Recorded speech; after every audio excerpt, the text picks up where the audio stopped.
on stage. Yeah. The first person bottom Lagos main Jibia show na Iko Hotel for the very first time is Funny Bone. Nyawa boy bomb Bia Lagos for show ya. So Bia Lagos Bia show ya that time. Yomi Casual, younger brother AY. Na nwunye bụ onye Igbo. No na that show. So ne perform. Onye ọbụla na amu iri amu. Yomi si nwunye ke everybody they laugh. Even the way when they speak Igbo self, me I know they hear but they laugh. Wetin the nwunye na interpret zili yen so nkwuchazie ya Jezi kene imonifa at the show. Tebu Yomi Casual dey otu. So okpom same I know the hear wetin dey laugh but my wife you don't laugh tire here. I ask am who be this guy wetin dey talk. Even me wey no dey hear I come follow the laugh self. Also I go introduce you to my brother AY from show Funny Bone and CJ show Ajebo. Na nke Ajebo can no meet Lanre Mako nwanne AY. So Yomi we onye kpọrọ ya say come watch this guy. Onenecha am.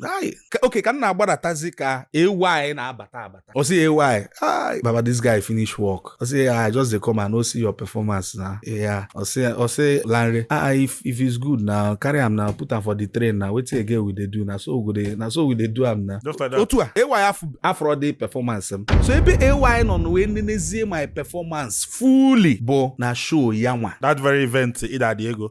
Okay. No, to December 2022. Bo me AY live na Asaba. Lanre we bomb. See you go there around. We won't do AY live. I say even if I get try they cancel am. I must send picture, send that picture. Yeni na name manke Funny Bone, manke onyanjo nwe na 1 naira. Onwe do yen sia na ti picture. Yeni yen chodo mu waji akam. Mgba ihe na agwa ga adigo kwa big go. Abu go Ogbuefi o. Yes. Adigo big. So nwe nke Funny Bone mu ji akam gba flight mu kwụgwọ hotel m. Before nke Funny Bone ana m eje shows na Lagos na alahụ n'oche. Gba onwe bo no yemam na. Yeah, before Ogbuefi self when ka word just so I go talk. So nke Ajebo the same thing. Mu na akwụgwọ hotel gba flight mee niile.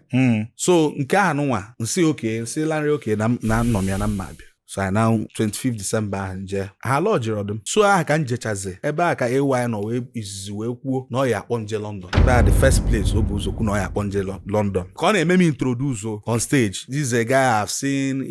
He's doing well. He's good. You will love him. I'm going to put him on our train of going to you when we are going to UK. Otakosi we me introduce. So look at the show. Make we him we after that shows. Elu ebe February after December January February. Phone ring.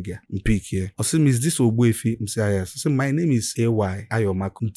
Mtibe me na come AY call me for phone. My name is Ozo Nnanyelugo.